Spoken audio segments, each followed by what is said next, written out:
Welcome to TYT. I'm your host, Anna Kasparian, and the show is bananas today. Okay, we're gonna talk about Hunter Biden's plea deal falling apart. It happened in real time. I'll explain exactly what took place in the courtroom and why the federal judge overseeing that case decided against accepting his plea deal. Later, we'll also discuss a pretty big story having to do with Rudy Giuliani confessing to lies about the 2020 presidential election and how it was allegedly stolen from Donald Trump. We'll give you the details on that as well. In the second hour of the show, John Iadarola will be joining me to talk about, yes, some serious stories, but also we're gonna lighten things up. We're gonna ask you a question. How much are you willing to pay for literally a brick wall?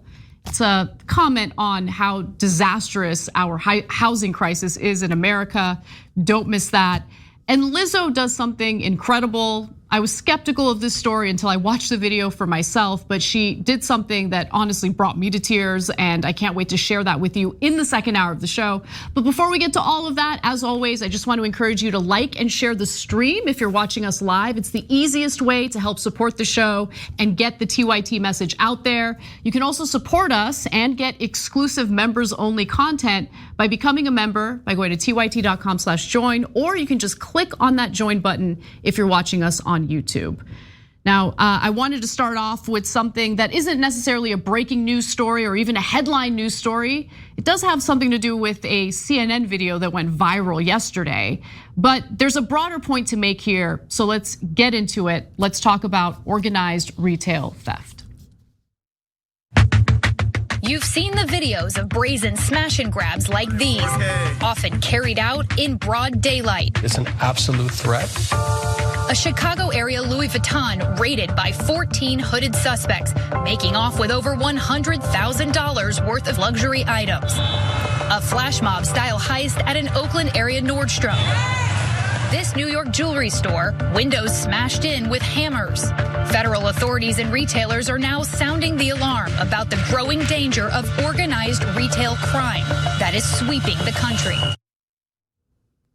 For a while now, I've been attempting to slowly ease the political left into admitting and responding to the undeniable truth on the ground in major US cities.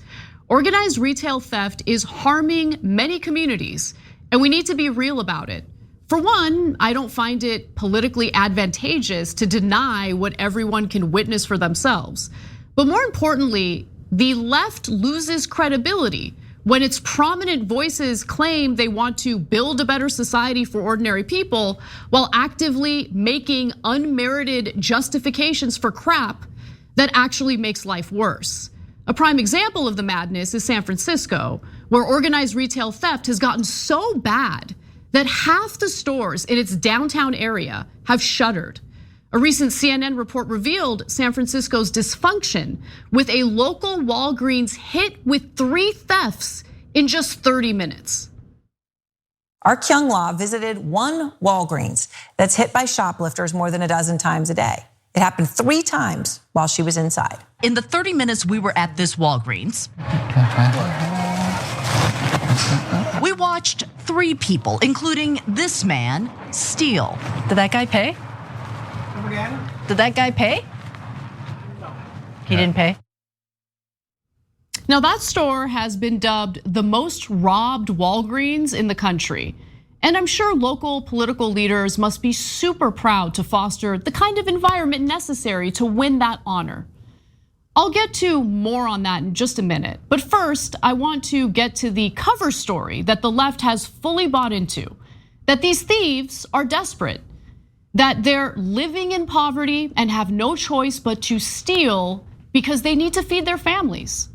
Now, first off, the assumption that crimes must be committed by the poor is, pretty damn defamatory toward disadvantaged individuals. Secondly, that claim is, without merit. But let's compare economic rough patches and how they impacted crime. Let's look at the data. Take a look at this pretty incredible chart using data from the John Jay College of Criminal Justice on crimes committed in New York City between 2006 and 2022. Now you'll notice that there isn't a notable spike in major commercial retail crimes during or immediately after the 2008 economic collapse.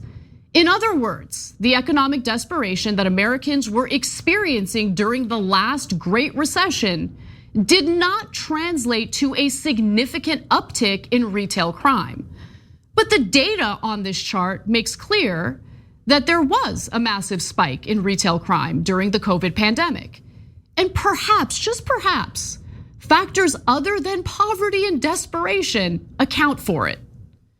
Now look, to be fair, the one man that we saw in the earlier CNN video could potentially fall into the category of a lone thief who stole a little something because he was hungry. I don't know, but I'm not really interested in petty crimes. The real problem is the ongoing and unmitigated organized crime that we're all paying the price for. The issue has now become so out of control that the federal government is getting involved. Federal authorities now warn it's become an absolute threat to public safety and public health, declaring that violent gangs, dangerous international crime syndicates, and even groups with suspected ties to terrorism are increasingly dabbling in organized retail crime across the United States. Here's more on that. In April, 3 people were arrested in connection with an organized retail crime operation that allegedly targeted California Home Depots. Authorities recovering $75,000 worth of stolen goods. And Homeland Security officials say the organizations have suspected ties to drug trafficking and terrorism financing. They're crime syndicates that could be tied to local gang networks that maybe have established networks either from the Chilean or Colombian threats or Romanian crews coming in from Eastern European that are comfortable in certain cities. According to the company, this one crew robbed various stores more than 20 times, allegedly stealing a total of $135,000 in merchandise. Now, Homeland Security officials are also concerned about other groups, including the Aryan Brotherhood and crime rings from Eastern Europe and South America, using organized retail theft to raise funds for their criminal organizations. Raul Aguilar, who serves or oversees international organized crime cases for Homeland Security, says there are definitely ties between certain organized retail thieves and drug trafficking organizations, including some of the cartels identified by the United States government as a global threat. In addition, Aguilar also says that some of these networks are tied to the terrorist financing networks around the world.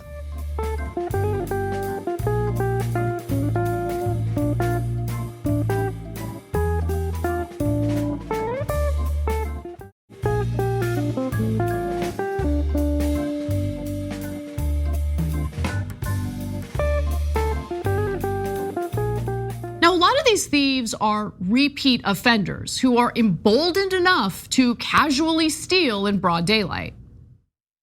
Another alleged repeat offender, this Delaware woman, Ayana Duramis, who authorities say has been on an organized retail crime spree for years. In February, she was caught on surveillance, allegedly stealing 2 Nespresso machines worth nearly $2,000 from a New Jersey Bed Bath & Beyond. And then here she is again at a nearby Home Depot a week later, raising a hammer at a Home Depot employee who tried to stop her. Now, all of this criminal activity comes at a cost to all of us. Some of us, the most economically vulnerable, pay a bigger price.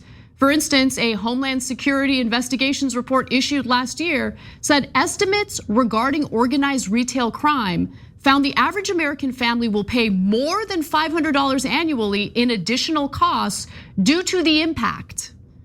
That's not a small amount of money for the nearly half of American households who reported that they could not afford a $400 emergency. And that was data from the Federal Reserve prior to the pandemic and prior to the inflation driving up living costs even more today.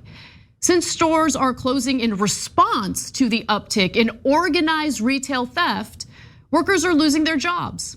Walgreens alone has shut down 5 stores in San Francisco due to theft since the retail crime epidemic began.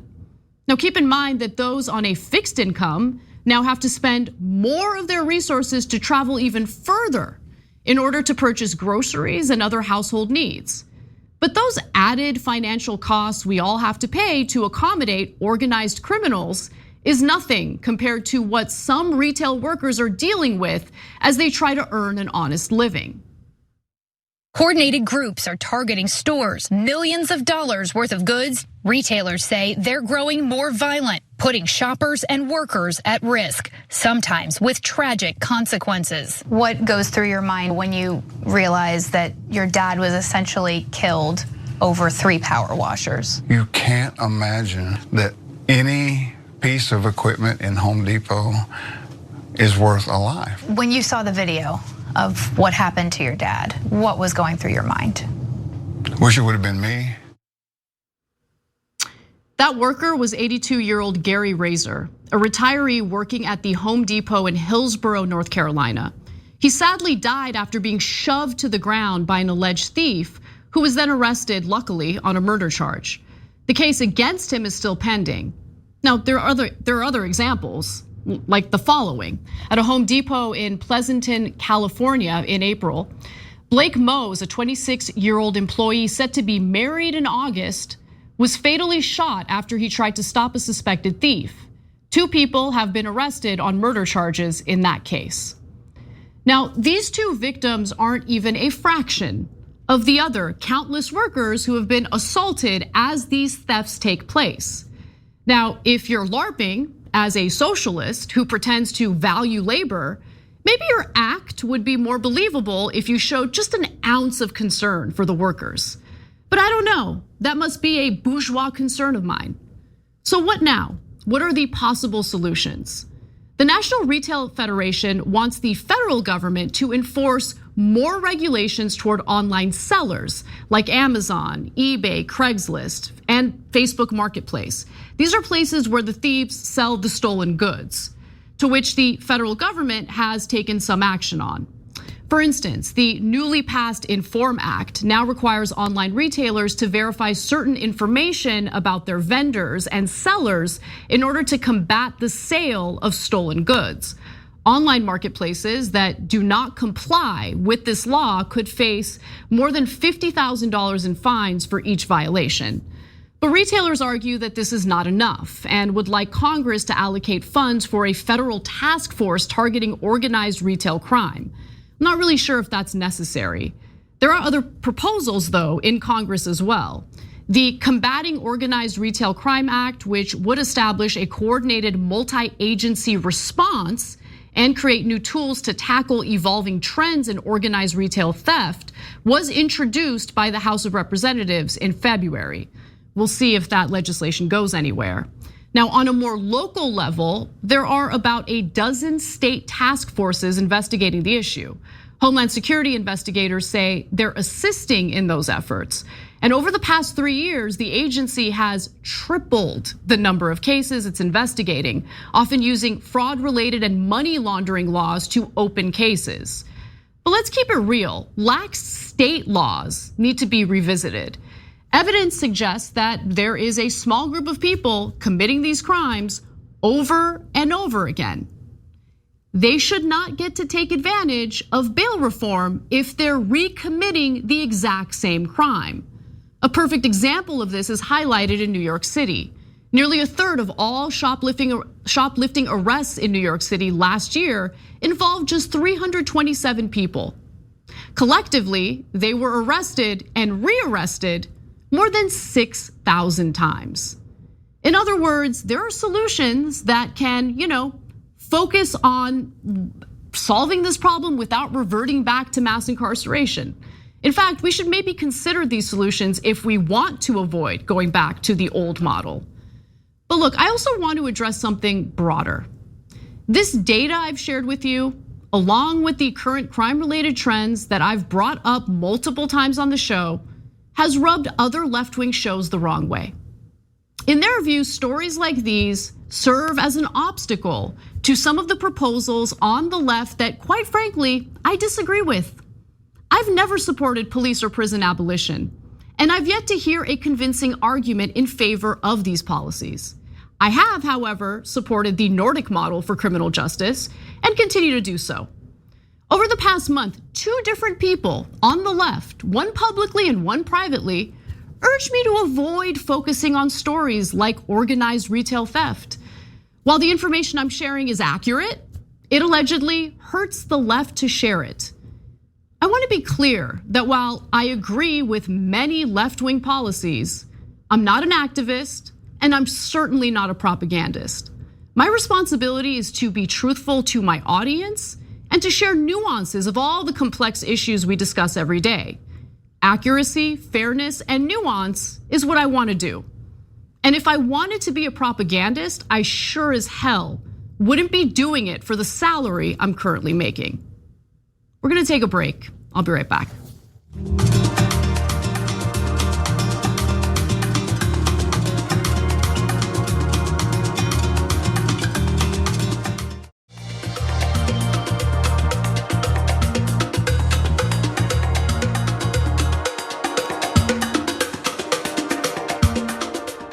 Welcome back to the show, everyone. I'm Anna Kasparian. Let's talk a little bit about investigations having to do with prominent politicians or political figures, those associated with political figures.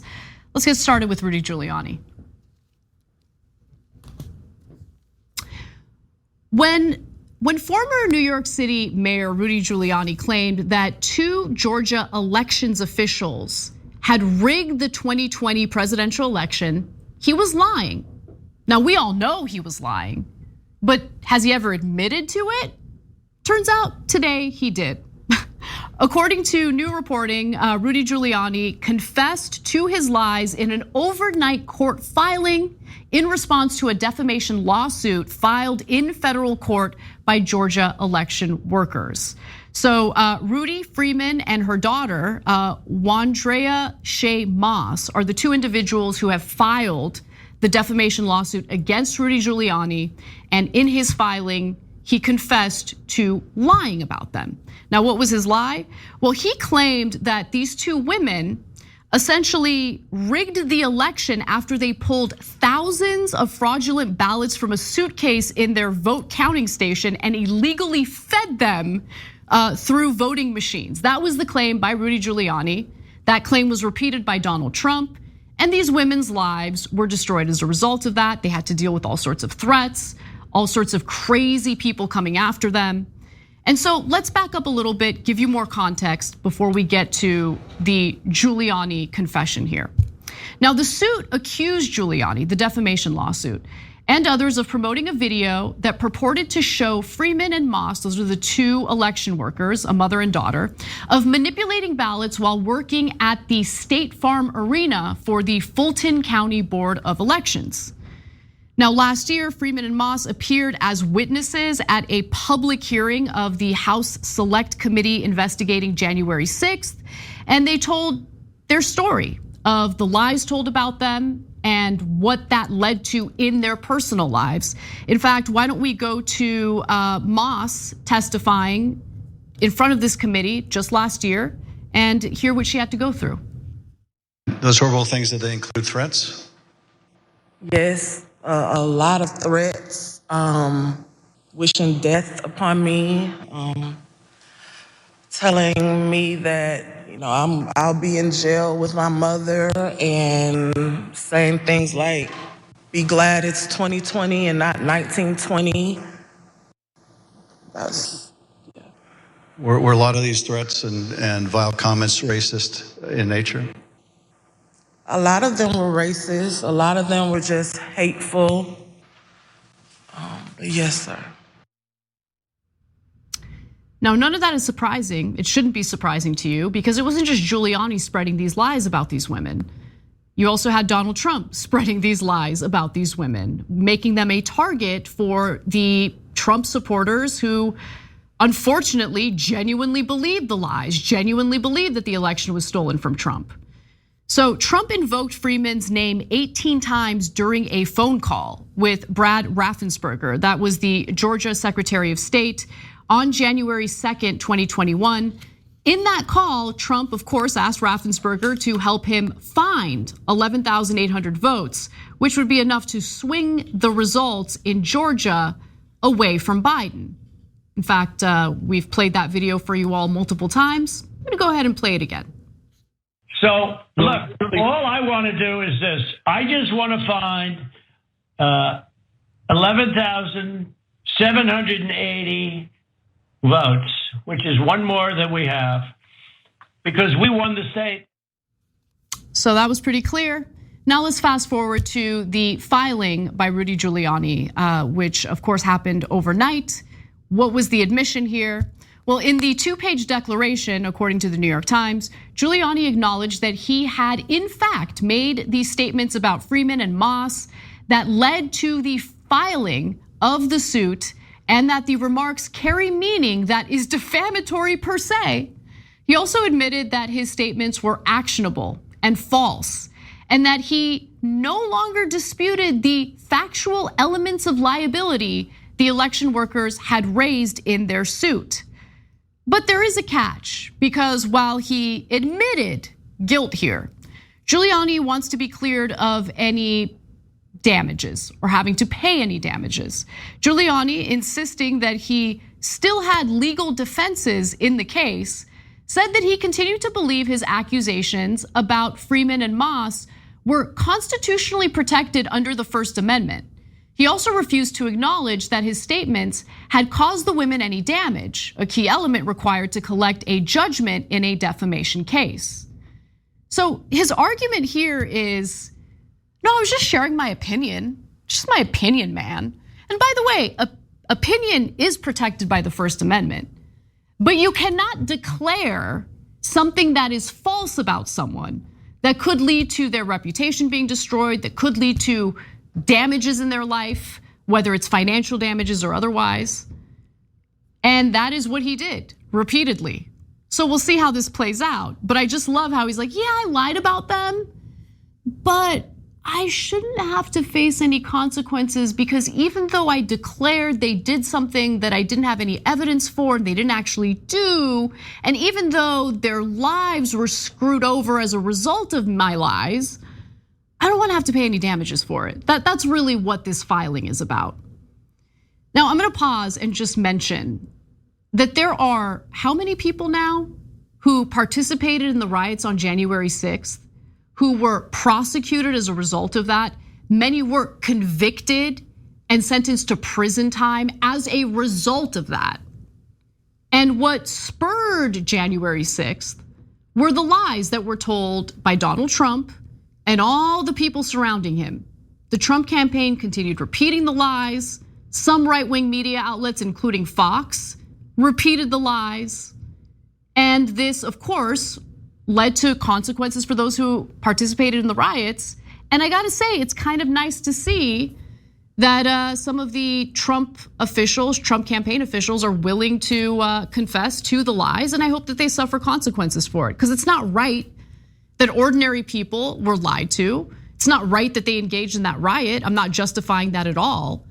But the lies coming from the very top on the election, the 2020 election, is what persuaded them to allegedly take our democracy back, allegedly fight to hand the election over to the rightful winner. Those people were misled and they suffered the consequences of that. I think Rudy Giuliani and all the other goons in Trump's campaign should also suffer the consequences for spreading the lies in the first place.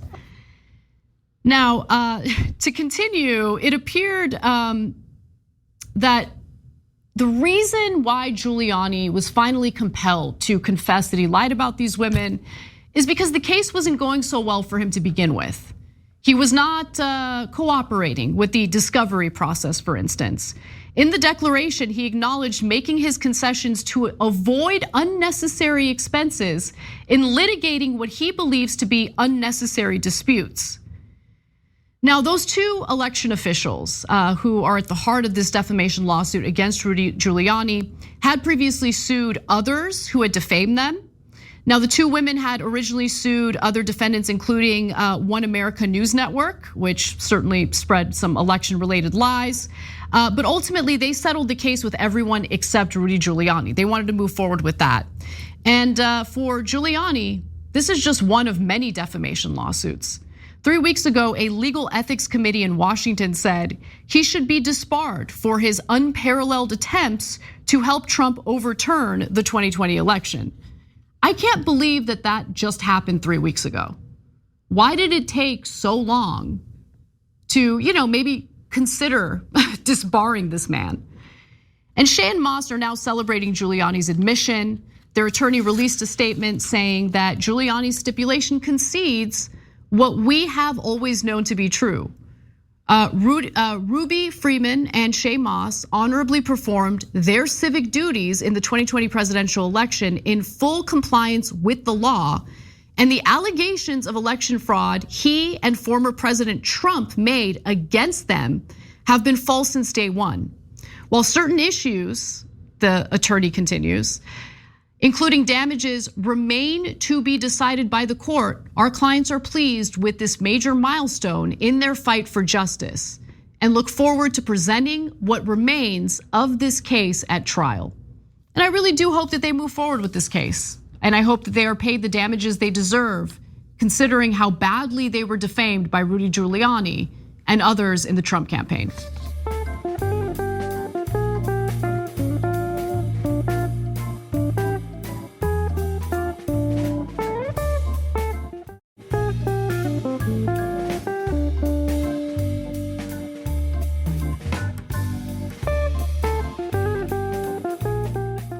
Now, there was another case worth discussing, and this one has to do with the opposite end of the political spectrum. Let's talk a little bit about Hunter Biden. Hunter Biden, the son of President Joe Biden, came to court this morning expecting to plead guilty to 2 misdemeanor tax charges and was planning to enter into a pretrial diversion agreement on a felony gun possession charge. But in the end, there was no deal. It all collapsed. The judge presiding over the matter said this case needed more information before the judge would accept this proposed agreement. Hunter Biden is having a no good day. Very, very bad day. Just a tough go at things. Now, Hunter Biden was planning on taking a plea deal with the Justice Department today, but the deal was derailed by kind of Republicans, although that's not really all that true. And he ultimately ended up attempting to plead not guilty, but the judge wasn't even ready to accept the revised plea.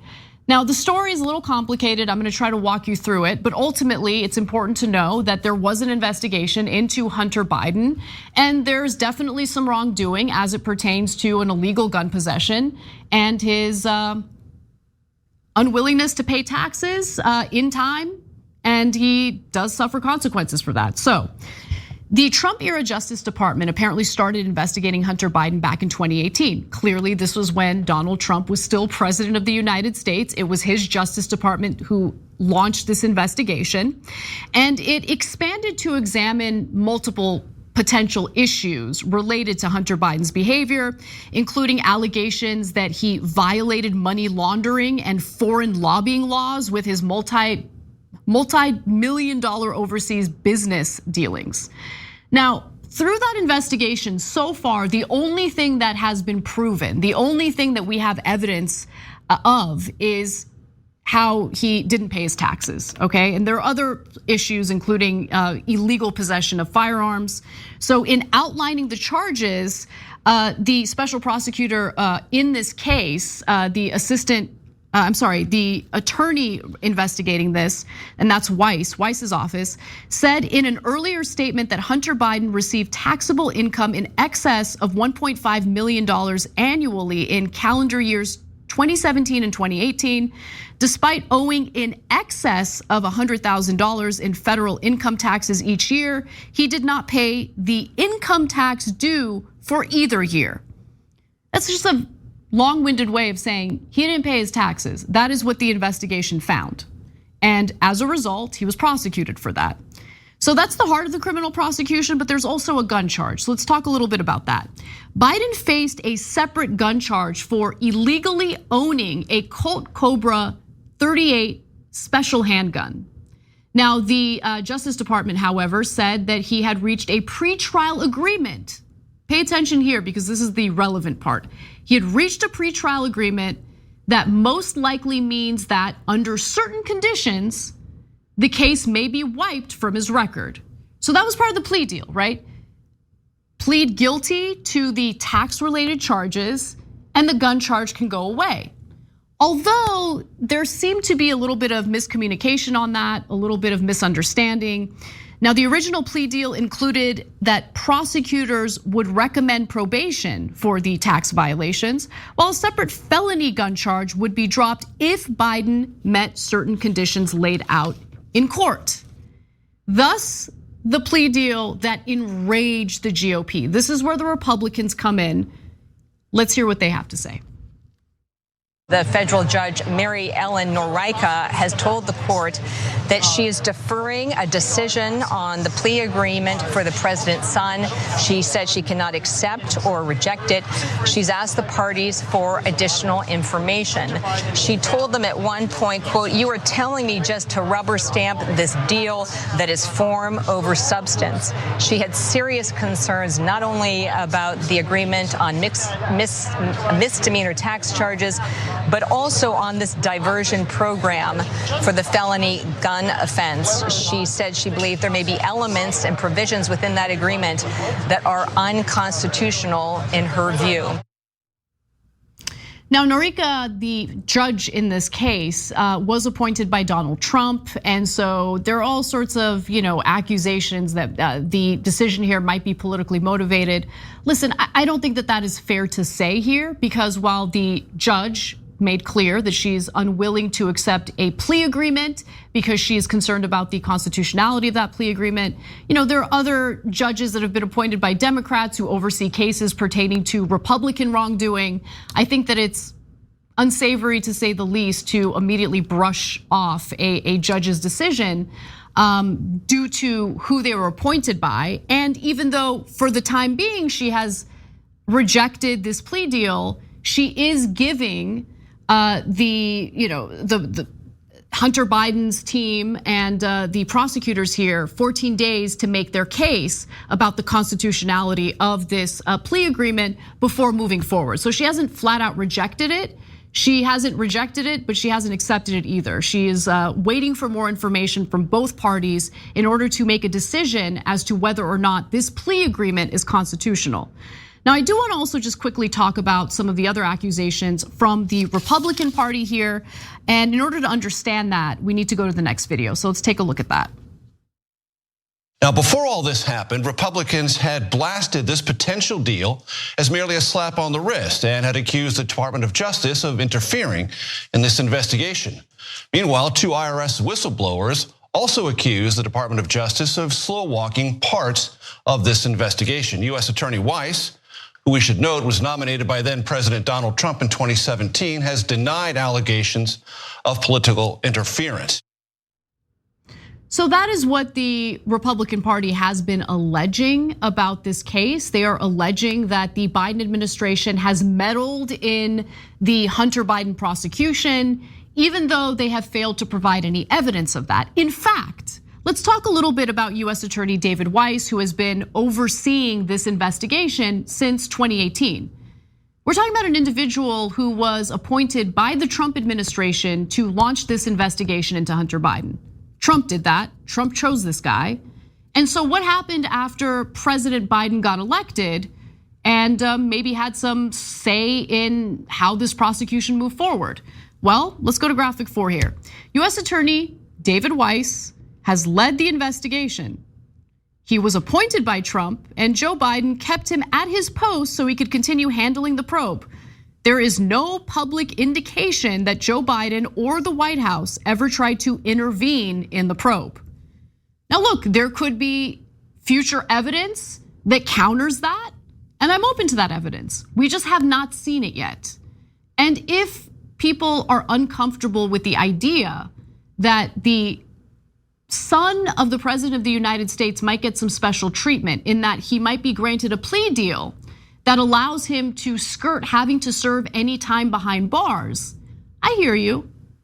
But I would just ask, especially to my friends on the other side of the political aisle, if you're gonna make that case, how are you then gonna turn around and argue that Donald Trump, who is on tape admitting to taking classified documents from the White House to his home in Mar-a-Lago, how are you gonna argue that that guy shouldn't face any consequences for it? How are you gonna turn around and argue that the FBI should be defunded because of this classified documents investigation into Donald Trump? You can't claim that you want to hold those in positions of power accountable when it impacts Democrats, and then turn around and say you do not want to do the same thing when it impacts someone on your side of the aisle.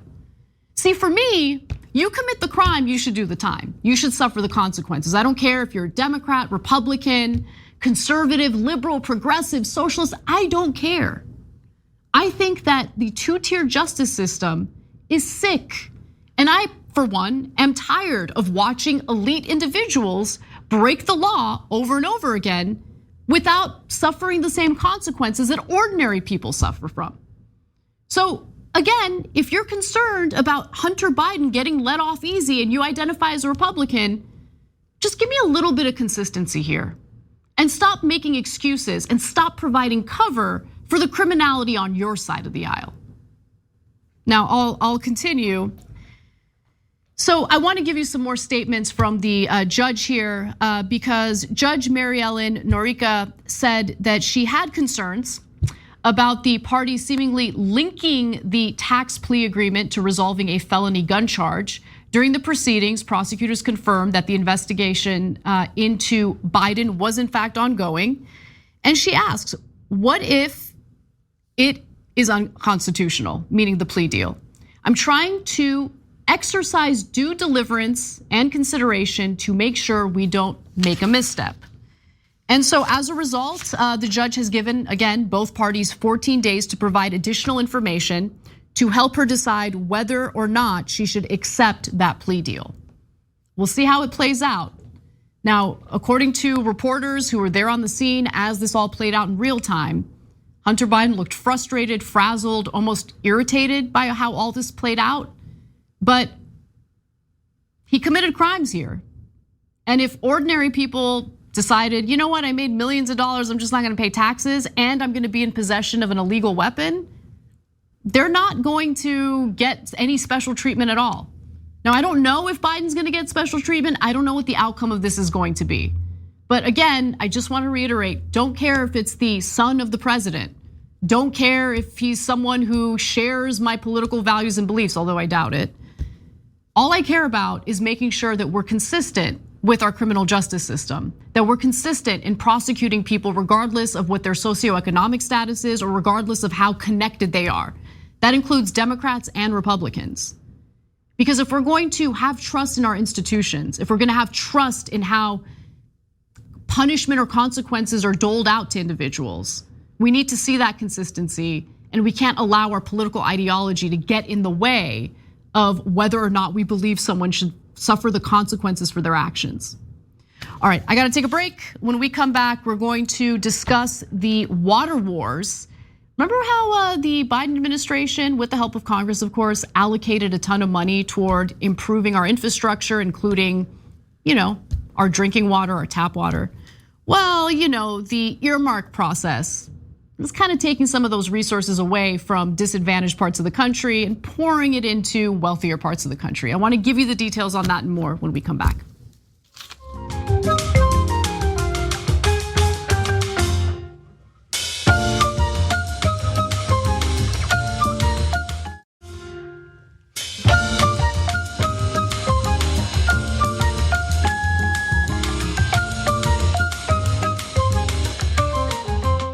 I just want to say thanks to some of our live viewers, including Independent Conversation Show, who says, Anna, don't ever back down. And if you have people on the left telling you not to cover anything, you still cover those stories to show them what real journalists do. Thank you for that message. And Nicolette shares a personal story. My in-laws own a repair shop. They have been robbed on a near nightly basis. Cops who caught them didn't even book them, assuming they even showed up. This resulted in them pulling a gun on a robber just last week. Yeah, look, there's definitely issues with policing as well. But if you're in a part of the country where certain crimes aren't getting prosecuted, cops just decide, well, what's the point in putting my life in danger and trying to arrest these people? I mean, a lot of that's going on as well. But anyway, thank you for sharing your personal stories with me and your comments. For now, let's move on to something completely different. The ongoing water wars very, very serious problem here in the United States, especially as it pertains to our water-related infrastructure and how some communities are getting taken care of while others are being neglected. We're now learning that states are getting screwed by members of Congress who have redirected a whopping $2.3 billion in federal funds meant to address clean water needs toward politically advantageous pet projects over the past 2 years. Now, in many cases, these lawmakers cut into money that could have been made available to poorer, needier, and oftentimes minority communities. So let's get into the details here. As a result of these diversions, 38 states and territories have been shortchanged about $660 million in federal water aid. And that's according to data obtained and analyzed by the Washington Post, illustrating how the system often has rewarded politically well-connected lawmakers in some of the wealthiest areas nationwide. So let's back up a second, because this is a part of how government works that some people might not be fully aware of. And it gives you a sense of what the interpersonal, or what explains some of the interpersonal dynamics between members of Congress, why they behave the way they do.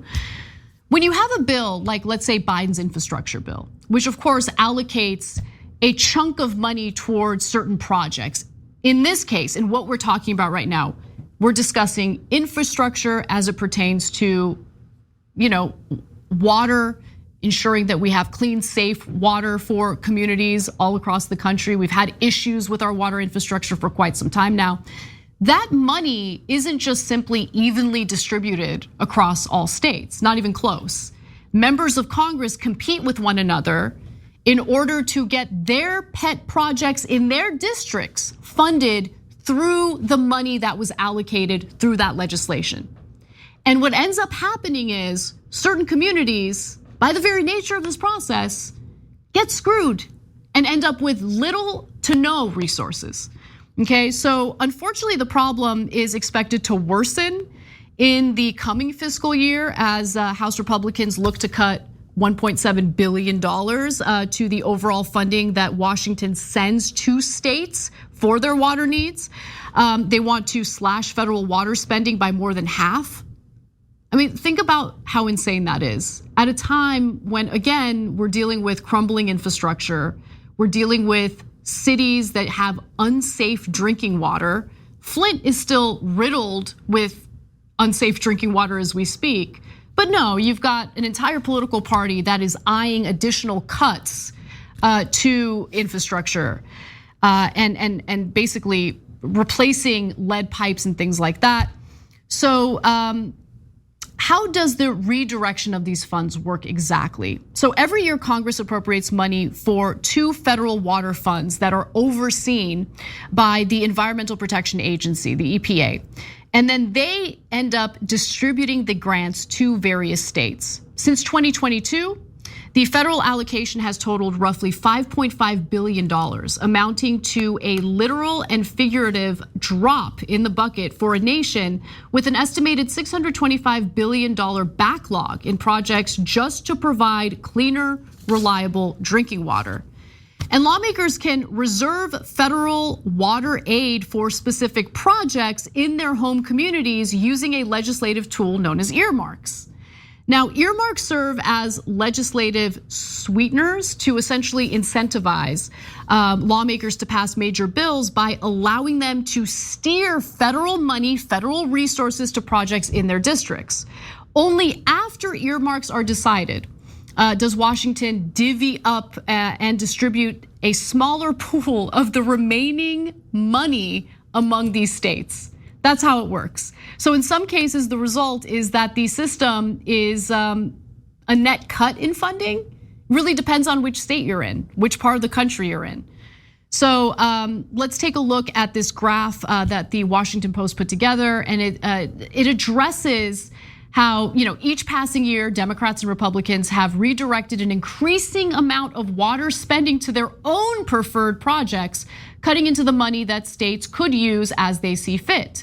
So you see that every passing year, the amount of money that goes toward earmarks seems to increase. So we're not even in 2024 yet, but obviously this addresses some of the future funding, some of the future allocations.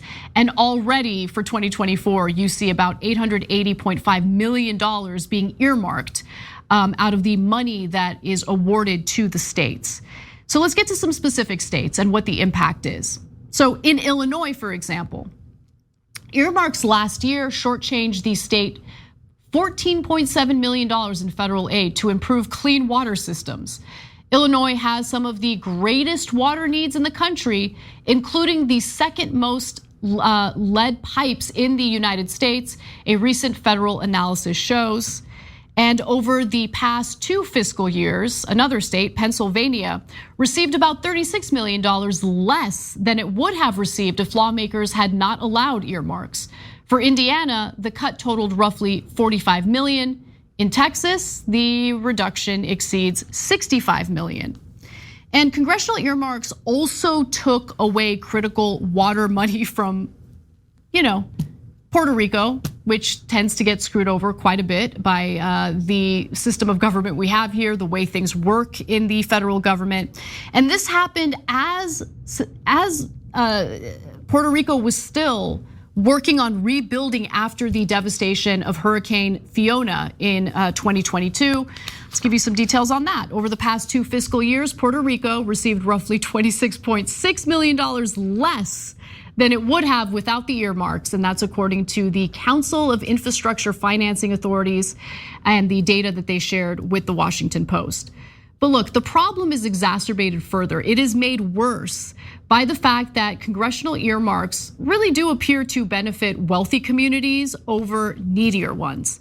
In states such as Maryland, Massachusetts, and Virginia, fewer than 20% of congressional water earmarks in the 2023 fiscal year went to communities that are considered disadvantaged.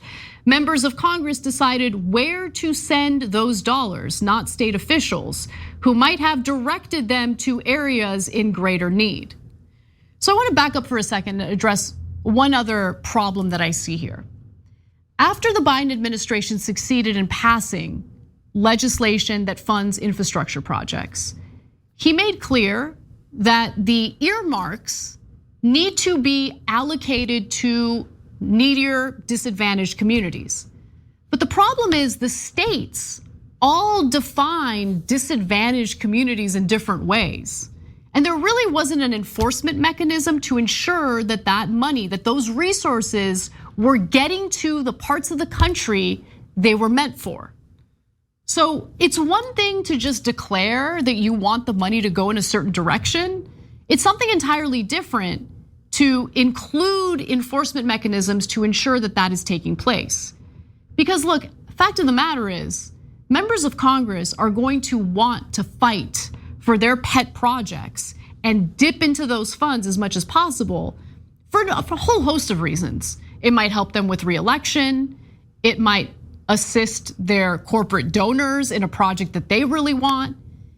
And at the heart of this issue is the problem we're facing in this country with, again, crumbling infrastructure as it pertains to water. The fact that we have multiple parts of the country dealing with lead in their water is insane. And to see that this money is being redirected toward pet projects for federal members of Congress is also incredibly insane to me.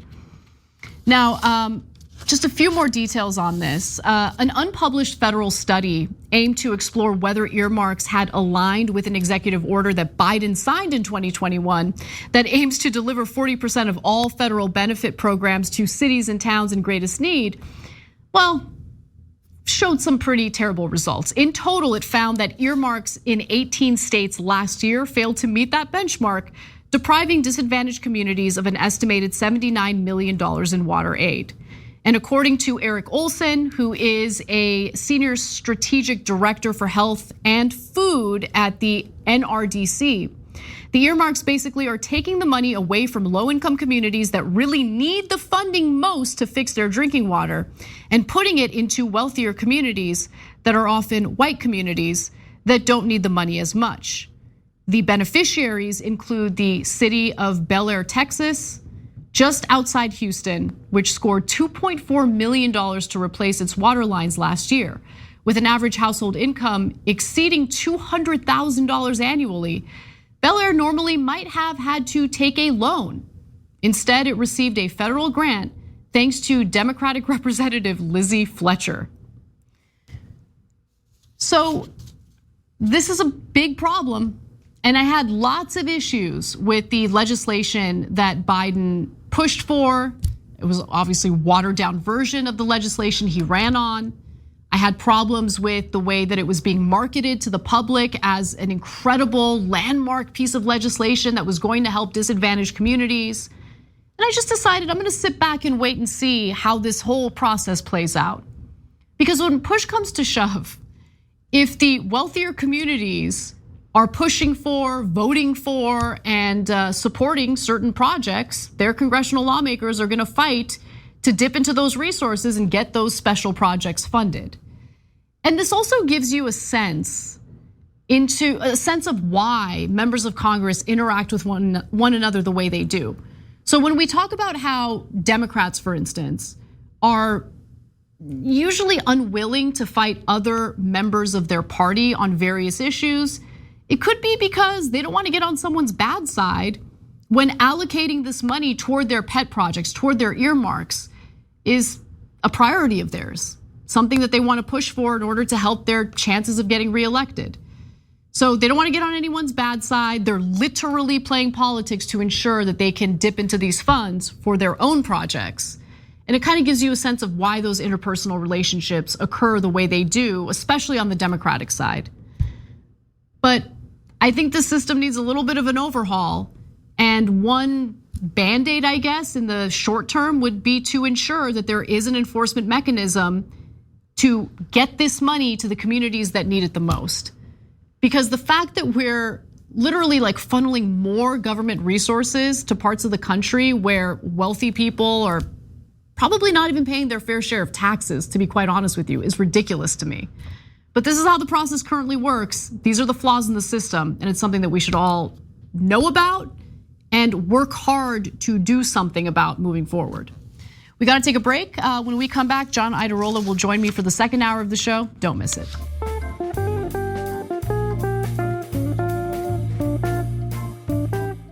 Thanks for listening to the full episode of The Young Turks. Support our work, listen ad-free, access members-only bonus content, and more by subscribing to Apple Podcasts at apple.co/TYT. I'm your host, Cenk Uygur, and I'll see you soon.